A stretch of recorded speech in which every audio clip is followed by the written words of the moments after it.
Hello friends, তোমাদের সকলকে আমার চ্যানেলে স্বাগত। আজকে আমি গুড় মাখানা তৈরি করব। গুড় মাখানা তৈরি করার জন্য আমি 1 বাটি মাখানা নিয়ে নিয়েছি আর নেব আমি হাফ বাটি গুড়। এই গুড়টা আমি পাউডার গুড় নিয়েছি, এগুলো অনলাইনে কিনতে পাওয়া যায়, তো তোমরা যে কোনো গুড়ই নিতে পারো।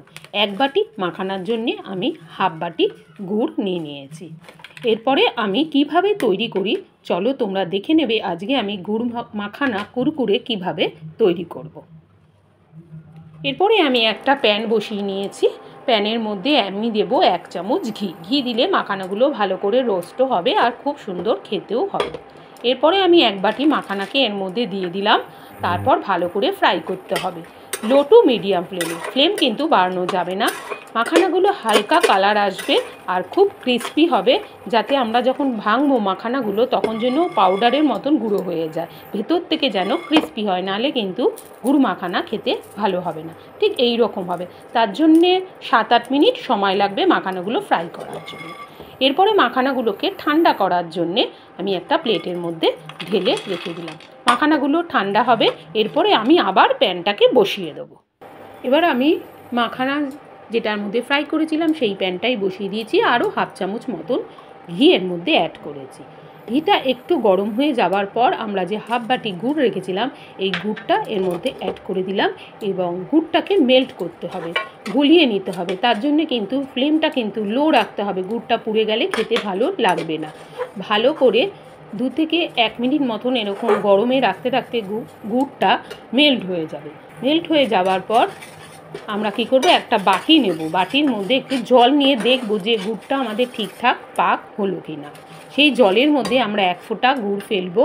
ফেলে দেখব হাত দিয়ে তুলে যে গুড়টা কতটা মেল্ট হলো বা ঠিকঠাক মাখানোর জন্য রেডি হয়েছে গুড় মাখানা।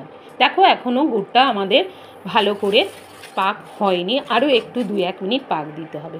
আবার আমি বাটির মধ্যে একটু গুড়টা ফেলে দেখছি যে যখন দেখবে গুড়টা হাতে নেওয়ার পর ভেঙে যাচ্ছে টুকরো হয়ে, তখনই কিন্তু আমাদের গুড়টা পাক দেওয়া হয়ে যাবে মাখানার জন্য।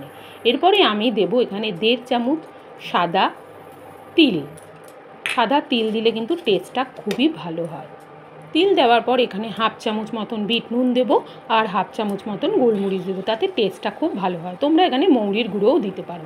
এবার ভালো করে একটু মেল্ট করে নেব, সবগুলোকে একসাথে মিশিয়ে রোস্টেড মাখানাগুলো এর মধ্যে অ্যাড করে দেবো। রোস্টেড মাখানাগুলো অ্যাড করার পর ভালো করে যাতে মাখানার মধ্যে গুড়টা কোটিং হয়ে যায় ভালো করে মাখিয়ে নেব, কিন্তু ফ্লেমটা লোতেই রাখতে হবে। ভালো করে মাখিয়ে নেওয়ার পর প্রত্যেকটা মাখানার মধ্যে যেন গুড় মেখে যায়, এইভাবেই আমরা করে নেব। এরপরে আমরা একটা পাত্রে তুলে নেব। এবার একটা পাত্রের মধ্যে ঢেলে নিচ্ছি, ঢেলে নিয়ে ঠান্ডা করে নেব। আর ঠান্ডা হলেই মাখানাগুলো একটা থেকে একটা ছেড়ে যাবে আর খুব সুন্দর দেখো কুড়মুড়ে হয়েছে। সাউন্ডেই বোঝা যাচ্ছে যে খুব কুড়মুড়ে হয়েছে। এরপরে তোমরা কী করবে, এই মাখানাগুলো যখন পুরোপুরি ঠান্ডা হয়ে যাবে একটা কন্টেনারে করে রেখে দেবে, 2-3 মাস ধরে খেতে পারবে। এই গুড় মাখানা কিন্তু মধ্যে কিন্তু সেলফ লাইফ খুব বেশি থাকে, আর এই কুরকুরে মাখানা ঠান্ডায় এনার্জি এনে দেয়। এটা হচ্ছে সুপার ফুড। খুব কুড়মুড়ে হয়েছে আর খুব ইজিও তৈরি করা। তাহলে তোমরা দেখতে পেয়েছো আমি কিভাবে আজকে গুড় মাখানা তৈরি করেছি। তাহলে তোমাদের যদি আজকের ভিডিওটা ভালো লেগে থাকে লাইক কমেন্ট শেয়ার করো।